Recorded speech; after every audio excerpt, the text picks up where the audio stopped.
अस्सलाम वालेकुम मोहतरम दोस्तों, लाहौर रियल एस्टेट का ऑनर चौधरी मुजाहिद यासीन आपसे मुखातिब हूँ। +9232249222 फ़ोन नंबर है, स्क्रीन पे नज़र आ रहा होगा। व्हाट्सएप पे मुझसे रब्ता करें। दोस्तों, अभी मैंने एक वीडियो आपको छोड़ा था कि बैलेट हो गया डीएचए कोयटा का। आपने अगर रिज़ल्ट देखने हैं तो डीएचए की वेबसाइट पे भी अवेलेबल हैं। हम भी आपकी हेल्प कर सकते हैं। आप अपना सीएनईसी नंबर इसी नंबर पे जो मैंने अभी दिया है इस पर व्हाट्सएप कर दें, मैं आपको वो रिज़ल्ट चेक करवा देता हूँ, कर देता हूँ। बहुत से दोस्त कॉल कर रहे हैं इंडिविजुअली कि जी अब हम क्या करें, आगे स्ट्रेटजी क्या है, हमें क्या करना चाहिए।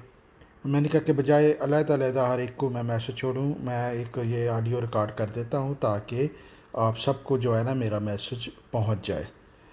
दोस्तों, ये बैलेट जो है ये जैसा कि हम एक्सपेक्ट कर रहे थे, पहले भी कई मरतबा डिस्कस हुआ था। आपको पता है कि मैं शुरू से कह रहा हूँ कि मेरा ख़्याल था कि कोई 10 से 30% के दरमियान ये जो है बैलेट में जो है प्लॉट लगाएंगे।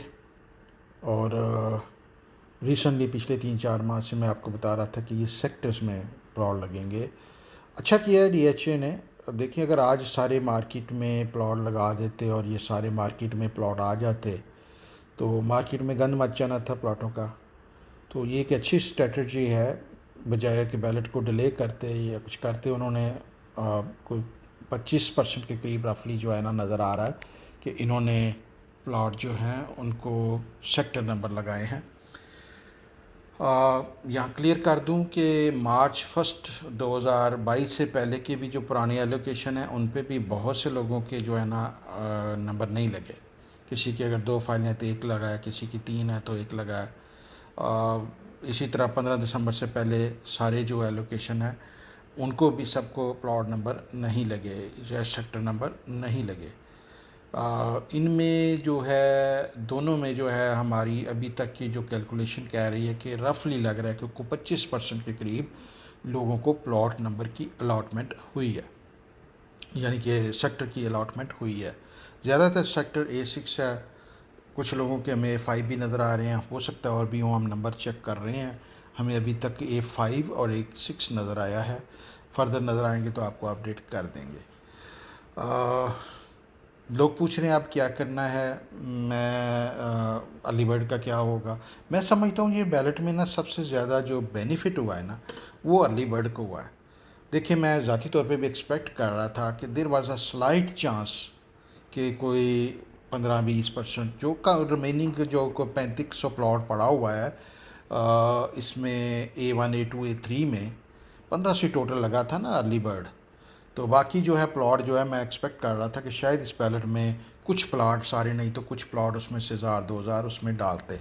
अगर वो डालते तो ज़ाहिर है अर्ली बर्ड की प्राइस नीचे आती। और अगर सारे बैलेट कर देते प्लॉट नंबर तब भी मसला होता, सबको सेक्टर लग जाता तब भी प्रॉब्लम आती।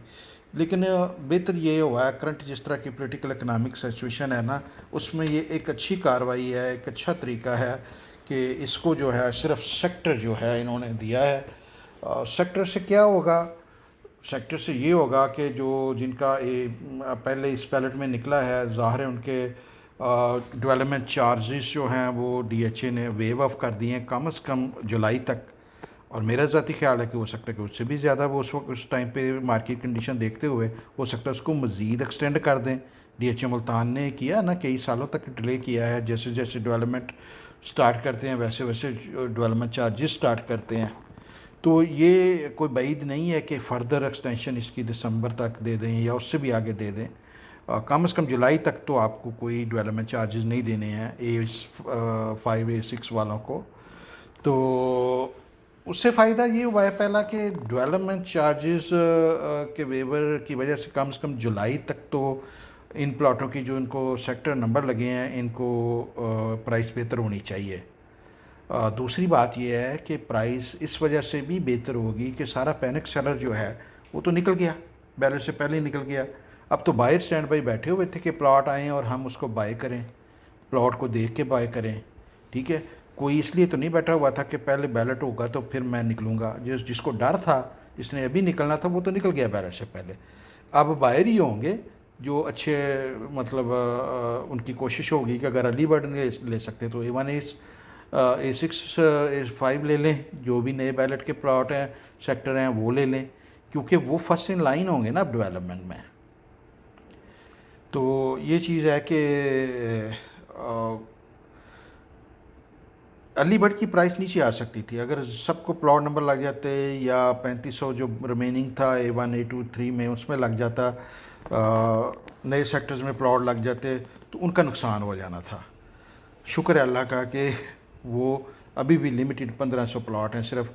और DHA कोयटा में डेवलप्ड प्लॉट इतनी अच्छी डेवलपमेंट के साथ ऑन ग्राउंड जो है, अगर मिल जाता बंदों को, दिसंबर तक DHA प्रॉमिस कर रहा है, चंद महीने रह गए हैं, 10 12 महीने 11 महीने रह गए हैं, तो आपको वहाँ पे डेवलप्ड प्लॉट मिलने जा रहा है। एवरेज प्लॉट आज जो है वो गंदे नाले का भी जो है वो आपका एक 18 20 से स्टार्ट होता है, और अच्छा प्लॉट जो है एक 80 90 तक भी चलता है। एवरेज चलें एक 50 कर लेते हैं। तो मैं एक्सपेक्ट कर रहा हूँ कि इस बैलेट के बाद चूँकि एक सिंगल प्लॉट मार्केट में ऐड नहीं हुआ, तो कम से कम जब तक अगले बैलेट में प्लॉट नहीं लगते, जो A1 A2 3 में रिमेनिंग प्लॉट हैं, तो 3000 या 4000 प्लॉट जो है वो किसी को तो लगना है। और अभी जल्दी शायद नहीं लगाना चाह रहा DHA, जो कि अच्छी बात है। हो सकता है ये आके जाके आर्मी फाइलों को अलाट हो सकता है कि सिविलियन का जो अगला बैलेट है उसमें अलाट हो। कम से कम अभी आज की डेट में ये नज़र आ रहा है कि DHA मेरा ख्याल है कि पोसेशन तक शायद किसी को ना लगाए, क्योंकि जब लगाना ही है तो फिर पोसेशन के बाद लगाएं, या पोसेशन सेरेमनी वाले दिन लगाएं, तो उसकी बल्ले बल्ले फिर होगी जो है ना, वो फिर कीमत नीचे नहीं गिरेगी, वो ऊपर ही जाएगी। आज अगर वो कर देते इसमें ऐड सप्लाई में, तो लोगों का नुकसान हो जाना था। अब मेरे ख्याल से अर्ली बर्ड में कम से कम को 25 लाख रुपए गेन होना चाहिए। यहाँ पे मैं डिस्क्लेमर दे दूँ, मैं जो कुछ प्रोजेक्शन कर रहा हूँ, जो कुछ कह रहा हूँ, मैं कोई नजूमी नहीं हूँ, कोई कंप्यूटर नहीं हूँ, कोई मेरे पास स्पेशल पावर नहीं है। मैं एक आपकी तरह आम आदमी हूँ। मैं जो कहता हूँ वो गलत भी हो सकता है, गलत हुआ भी है पास्ट में, और अच्छा भी हो सकता है। अच्छा हो जाएगा तो आपने मुझे गेन अपने साथ शेयर नहीं करने, तो बुरा हो जाएगा तो मैं आपके लॉस का ज़िम्मेदार नहीं हूँ। ठीक है, आप अपने तौर पे रिसर्च करें, सुने सब की, मुझे सुने, 10 बंदों को और सुने, रेट 10 बंदों से और चेक करें। मैं अगर सही रेट दे रहा हूँ तो मुझसे बाय करें, नहीं दे रहा हूँ तो किसी और से बाय कर लें। हम कंपेटिटिव हैं, हम थाउजेंड्स ऑफ डीलर से कम्पीट करते हैं डेली ऑनलाइन, तो हमारे रेट भी सबसे बेहतर होते हैं, हमारी सर्विस भी सबसे बेहतर होती है, और हम आपको ऑनेस्टली ओपिनियन दे रहे होते हैं। मार्केट ऊपर जाए नीचे जाए हमें कोई फ़र्क नहीं पड़ता, दोनों तरफ जाए हमें डीलर के तौर पे पैसा बनता है। ऊपर जाए तब भी बनता है, नीचे जाए तब भी बनता है। खड़ी रहे तो और आसानी से डीलें होती हैं। तो डिस्क्लेमर यहाँ पे है कि आप अपना डिसीजन आप खुद करेंगे, किसी की रिस्पॉन्स प्राइसेस नहीं चढ़ती तो ना चढ़ें। हम तो सिर्फ प्रोजेक्ट कर रहे हैं ना, आपको बता रहा हूँ कि किन वजूहात की बिना पे। वजूहात में ये है कि जिस जिसने पैनिक सेलिंग करनी थी वो गया, वो फारग हो गया, वो पहले से पहले बुज़दिली दिखा गया, अपना नुकसान कर गया, अब बैठा रहे देखता रहे। ठीक है, अब बाय ने आना कि जी मुझे A5 A6 दे दो, ठीक है, बाय ने आना कि अर्ली बर्ड दे दो, तो ये ज़्यादा बेहतर है। जो जिनका नहीं निकले वो भी घाटे में नहीं है, कम से कम उस वक्त तक नहीं है जब तक ये अर्ली बर्ड जो है कमर्शियल नहीं जो है ना वो बुक होता। DHA ने अनाउंस किया है कि जिनके नहीं निकले वो उसमें से हिस्सा डाल सकते हैं, और हर एक को डालना चाहिए। बेवकूफ़ी होगी जो भी बंदा सेल करेगा अपना एलोकेशन चांस लिए बगैर अर्ली बर्ड के कमर्शियल का। कमर्शियल होता है, और वो अच्छी मेन रोड है, बहुत बड़ी रोड है, बहुत ज़्यादा कमर्शियल होंगे, बहुत अच्छा चांस होगा आपका वहाँ पे निकलने का। प्लॉट जो है अर्ली बर्ड का काफ़ी किलोमीटर का ये मेन बुलेवर्ड है, बीच में कनाल के भी प्लॉट हैं, 8 मरले के भी हैं, 4 मरले के भी, तो हज़ारों प्लॉट होंगे कमर्शियल भी जो है। प्रोजेक्ट के सारे कमर्शियल तकरीबन मेन पे होंगे, सेक्टर में यहाँ पे बहुत कम कमर्शियल हैं मैप के मुताबिक। मैप A1 2 3 का अगर आप देखें तो आपको अंदाज़ा हो जाता है। मैंने तो बाकी भी मैप देखा हुआ है, तो मुझे बाकी भी अंदाज़ा है। ये चीज़ आपको बता दूं कि चांस आपको लेना चाहिए कमर्शियल का। अभी जो है आपको एलोकेशन बिल्कुल नहीं बेचना चाहिए। अगेन जिसने बेचना था वो बैलेंस से पहले ही बकरी हो गया, निकल गया। ठीक है, अब जो है बाहर ही बैठा हुआ है, वेट कर रहा था कि बैलेट हो। हमारे पास आज जो कॉल आ रही है इस वक्त, उसमें से 50% बायर है, 50% सेलर है। सेलर जो है वो ये पूछ रहा है कि किस प्राइस पे सेल करना है, कितना के ऊपर जाए तो हम सेल करें, या इस प्राइस पे। वो भी सेलर नहीं है, वो ये कह रहे हैं कि हमें बताएं कि किस प्राइस के ये टच करे तो हमें बेचना चाहिए। तो बायर जो है वो हमें कह रहा है कि जी बताएं जी, हमें नए बैलेटेड प्लॉट कितने में मिल सकते हैं, या अलीबर्ड का कितने में मिल सकता है।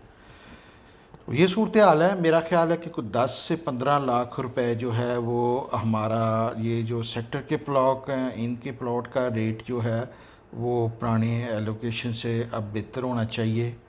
होता है या नहीं होता है ये आपकी किस्मत है, हमारा गैस है कि ये होना चाहिए। और मैं समझता हूँ कि अलीगढ़ जो है, चूँकि कोई नई सप्लाई नहीं आई, फ्यूचर में नियर में इसकी, यार फुटों में प्रैक्टिकली कोयटा में लैंड बिकता है। ये डीएचए है, इतने बड़े बड़े रोड, इतनी बड़ी अच्छी डेवलपमेंट, इतना बड़ा नाम, ठीक है, स्टेटस सिंबल होता है। आप जो है ना वो स्टेटस के लिए लोग जाते हैं। अब देखिए ना, मुल्तान है, शहर से बाहर था, सैकड़ों के हिसाब से लोग घर बन रहे हैं। जिसके पास दो पैसे हैं वो जाके घर बना रहा है।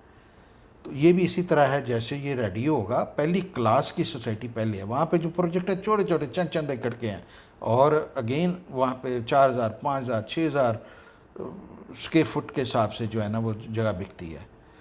जो नए नए प्रोजेक्ट हैं, जो जिनका कुछ भी नहीं है, प्रॉपर सीवरेज नहीं है, प्रॉपर इलेक्ट्रिसिटी नहीं है। तो ये यार डीएचए है, ये डीएचए है, ये डीएचए है। यहाँ पे डेवलप्ड प्लॉट अगर साल के एंड पे आपके हाथ में होता है तो ये बहुत वर्थ रखेगा। इसको डेफिनेटली डबल होने की इसकी कैपेसिटी है अगले 3 साल के अंदर, अलीबर्ड की और एलोकेशन की भी। अगेन प्रोजेक्टेड ये है कि यहाँ से अलीबर्ड जो है 25 गेन करेगा अगले वीक्स के अंदर। 10 से 15 जो है वो एक दिन में भी हो सकता है, एक महीने में भी हो सकता है, और चंद वीक भी लग सकते हैं। 10 से 15 लाख गेन आपको करना चाहिए A1 और सॉरी नए बैलेट के जो A5 6 के हैं। और इसके बाद जो पुराने एलोकेशन है, मेरा ख्याल है कि जब तक ये कमर्शियल का बैलेट नहीं होता तब तक तो इसकी प्राइस सपोर्ट करेगा, क्योंकि कोई बंदा बिल्कुल बेवकूफ़ होगा जो कि चांस लेने के बगैर जो है उसको बेच देता है पुराने एलोकेशन को, वो बेवकूफ़ी होगी। उसको नई सेल करना चाहिए जो है ना। नई बाइंग जो है आपको एफिडेविट की बजाय अभी एलोकेशन की ही करनी चाहिए, क्योंकि पता नहीं कि जो नए एलोकेशन है वो कहाँ कब कैसे बैलेट होते हैं। जिनके अभी नहीं निकले, मैं मेरा ख्याल पहले कह दिया है, वीडियो लंबा हो रहा है, दोबारा रिपीट कर देता हूँ कि मार्च से पहले वाले भी जो एलोकेशन थे उनमें से 75% के रफली नहीं निकले। वरी वाली कोई ज़रूरत नहीं है, अगला बैलेट होना है हर 6-6 महीने बाद, 8-8 महीने बाद जो है ना डीएचए बैलेट्स करेगा, और इस तरह थोड़ी थोड़ी सप्लाई मार्केट में डालेगा, जो कि एक अच्छी पॉलिसी है मेरे ख्याल से। आज की डेट में यही हो सकता था। हमने तो बहुत, मैंने ज़ाती तौर पे बहुत रिक्वेस्ट की, बार बार ग्रुपों में भी की कि जी डीएचए को बैलेट डिले कर देना चाहिए। अल्लाह, मेरी ख्वाहिश थी कि लास्ट अप्रैल को बैलेट हो जाता तो हमें ये सूरत हाल देखनी ना पड़ती जो आज देखनी पड़ रही है। तो लेकिन ये है कि उसके बाद बहुत कुछ चेंज हो गया, मार्केट चेंज हो गई, पॉलिटिकल सूरत हाल चेंज हो गई, इकनॉमिक सूरत हाल बैठ गई, वहाँ पे फ्लड आ गया, टेररिज्म के केसेस वहाँ पे हो गया। बहुत बहुत नुकसान हुआ पाकिस्तान का, और साथ में डीएचए कोयटा का भी हुआ, हर जगह पे हुआ, सिर्फ कोयटा को नहीं हुआ, हर जगह पे हुआ। कोयटा की मैनेजमेंट का या किसी का और का कसूर नहीं था, वो हमारी सबकी बैड लक थी। पूरे पाकिस्तान में हर जगह प्रॉपर्टी बैठी हुई है, यहाँ पे भी बैठी हुई थी। अभी भी जो है इकनॉमिक और पॉलिटिकल सूरत हाल बेहतर होगी तो ये बहुत बेहतर होगा। अगर वो स्लो रहती है तो ये स्लो गेन करेगा, लेकिन ये इंशाल्लाह ये बॉटम प्राइसेस आप देख चुके हैं। अब यहाँ से बेहतरी कितनी होती है ये हमने देखनी है। बैलेट से पहले अमूमन कीमतें गिरती हैं, यहाँ पे गिरने का कोई अब तुक नहीं बनता। जिस तरह की सूरत हाल है अब बेहतर होनी चाहिए, इंशाल्लाह बेहतर होंगी। सबको बहुत बहुत मुबारक हो। मेरी आवाज़ फिर बैठनी शुरू हो गई है। आज गला अच्छा था, मैंने तीसरा वीडियो ये रिकॉर्ड किया है, लेकिन लगता है कि मुझे स्लो करना पड़ना है। ओके, अल्लाह हाफिज़। हाँ, वीडियो को लाइक कीजिए, चैनल को सब्सक्राइब कीजिए, दोस्तों से शेयर कीजिए। अल्लाह हाफिज़।